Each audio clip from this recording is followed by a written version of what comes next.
Mortales y divinos, ¿es Dragon Ball Daima una copia de Dragon Ball GT?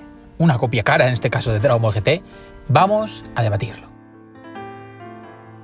Y bien, la realidad es que ya tenemos 3 episodios completos de Dragon Ball Daima y por lo tanto ya podemos empezar a opinar sobre este anime, pero lógicamente esta pregunta no se puede contestar al 100%, por una sencilla razón.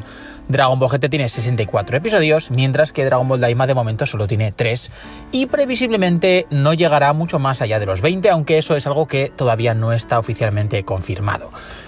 ¿Qué es lo que tenemos de Dragon Ball Daima y Dragon Ball GT? ¿En qué se parecen? Lógicamente, en lo principal, que ambos son algo después de la saga de Majin Buu.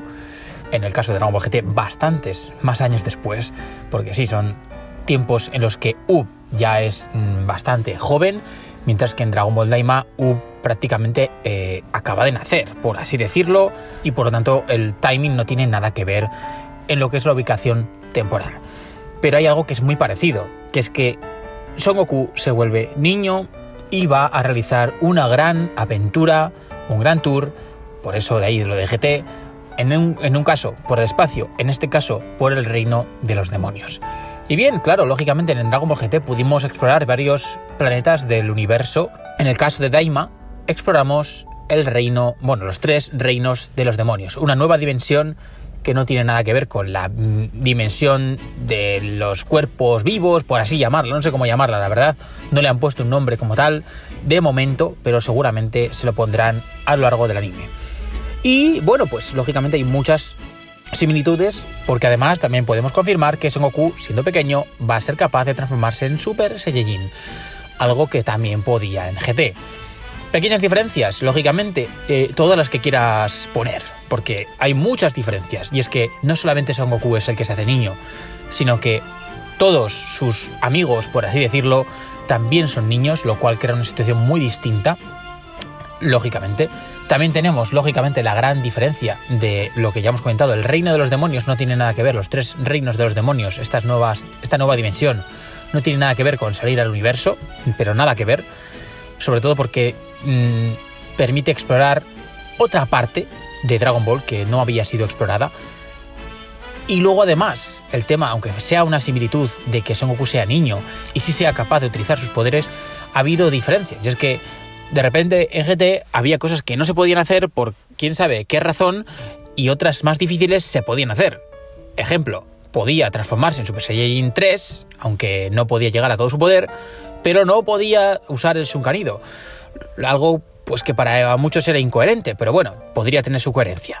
En este caso no sabemos qué es lo que pasa con el Shunkanido de momento, porque no lo hemos ni siquiera intentado explorar, porque no ha habido necesidad, pero sí que es cierto que Son Goku al principio no era capaz ni de volar. Poco a poco, con algo de entrenamiento, está pudiendo volar, entrenamiento y acostumbrarse al nuevo cuerpo. Está pudiendo volar, sabemos que se va a transformar en Super Saiyajin, seguramente más allá incluso de Super Saiyajin 2, lo iremos viendo, a ver hasta qué punto es capaz de acceder a todo su poder, pero entiendo yo que técnicas como el Shunkanido, pues debería poderlas utilizar. Ya lo veremos, es pronto para saberlo. Pero ¿cuál es la gran diferencia? Yo creo que la gran diferencia es que Akira Toriyama sí que está detrás y está muy detrás de todo el proceso de este anime. ¿Y en qué? Pues en diseños de personajes, en cómo ha rediseñado a un montón de los personajes principales para tener una apariencia más infantil y de una forma distinta, porque no todos se parecen a cómo eran cuando eran niños, sino más bien una versión infantil de lo que son ahora, lo cual pues es un rediseño interesante. Además, ha creado esta dimensión del reino, los reinos de los demonios, y ahí, pues lógicamente, vamos a ver nuevos ambientes, estamos ya viendo nuevos personajes que no tienen nada que ver y que están muy, pero que muy bien, a mi parecer. Y aquí yo creo que está la clave, y es en el lore. Está ampliando, pero muchísimo, lo que es la historia de Dragon Ball.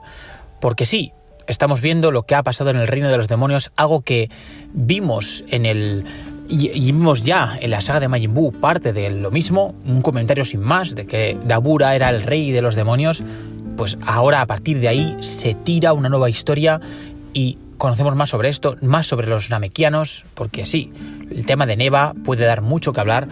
Además, vamos a poder saber más sobre el Kaioshin, porque también le han puesto nombre de Grind a Shin, a la raza de que Shin tiene y el resto de Kaioshin.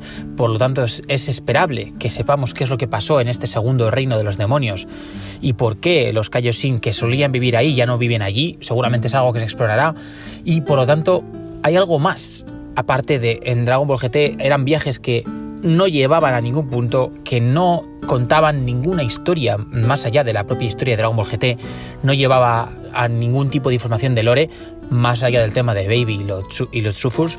Pues ahí lógicamente sí que podríamos pensar que había una intrahistoria, pero todo lo demás realmente no amplió para nada el universo de Toriyama. Y esto es algo que ya en 3 episodios Daima ha conseguido superar en el caso de Dragon Ball GT. Luego además, el tema de los equipos, pues lógicamente el tener un equipo con Son Goku, Shin y un nuevo personaje que no conocemos, Glorio, que puede dar mucho que hablar, creo que es más interesante que tener a Son Goku, Pan y Trunks, sobre todo cuando Pan no hace gran cosa en el viaje y Trunks, aunque es capaz de transformarse en Super Saiyajin, tampoco tiene una gran participación que nos haga aplaudir su presencia. Y luego, por otro lado, tenemos también a otro equipo que llegará más adelante, que sabemos que será conformado por Vegeta, Bulma y Piccolo.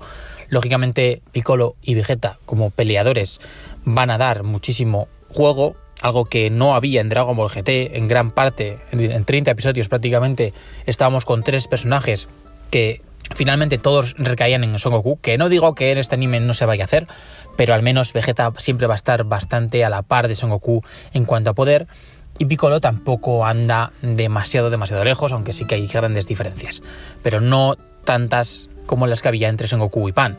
Y luego además, el tener lo que he dicho, Glorio, nuevo personaje, Bulma, también con una capacidad intelectual superior a la de cualquier humano promedio, y luego además el nuevo personaje que se va a presentar en el episodio número 4, todo esto pues nos suma a un número de personajes importantes que lógicamente van a crear más interacciones y por lo tanto también creo yo que van a crear situaciones de mayor interés.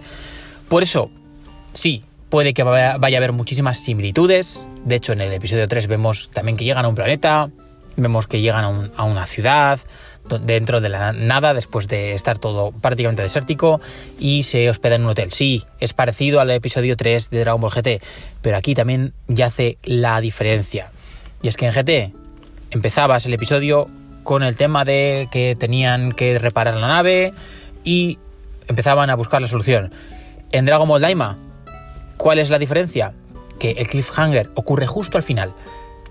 La nave ha desaparecido porque se la han robado y ahora tienen que buscarla, y te dejan toda la semana sin encima prácticamente solamente 2 segundos de avance, porque no hay ahora un avance de 30 segundos como solía haber con Super o con Dragon Ball GT o con Dragon Ball Z.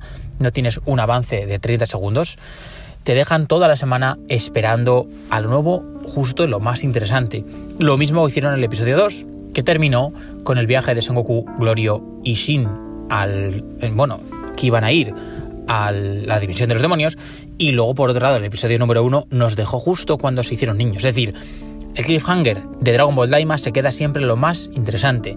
En GT muchas veces eran episodios autoconclusivos que el cliffhanger no existía más que en algunos de ellos, como puede ser cuando parecía que Son Goku había fallecido a manos de Baby. Veremos cómo es el resto del anime, porque ya digo que acaba de empezar. Compararlos ahora mismo es bastante ridículo porque nos falta información, pero desde luego Daima creo yo que objetivamente va a ser superior por lo dicho, porque Akira Toriyama ha estado muy involucrado en la producción de este anime, y cómo no, porque también el mimo que le han puesto en la animación al final es que va a hacer que no podamos valorarlos el uno y el otro, porque no van a tener nada que ver. ¿Cuál es vuestra opinión? ¿Qué opináis de Dragon Ball Daima? ¿Y veis muchas similitudes con Dragon Ball GT?